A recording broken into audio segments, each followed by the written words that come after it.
Naisi peaks olema rohkem otsuse langetamise laudade taga. Üks asi on, et neid on rohkem, aga nagu ma ütlesin, otsuse langetajate laua taga. Ehk et lihtsalt suurendades naiste arvu ei hakka asjad juhtuma. Ja mu klassikaline näide on, et Eestis peaks olema tagatud võimalus, et ka naisest saab kindral. Selline kõrgel otsustajate ringis olevate naiste hulk, see on see, mis loeb.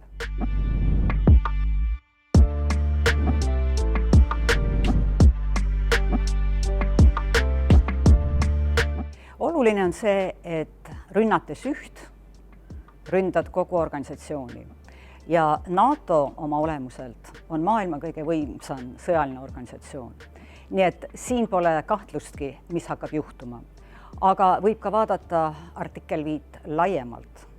Ja ma arvan, et üks, mida tegi noor, vaene, aga väga demokraatiale ja iseseisvusele pühendunud riik Eesti, oli see, et kohe algusest peale otsustati astuda NATO liikmesriigiks.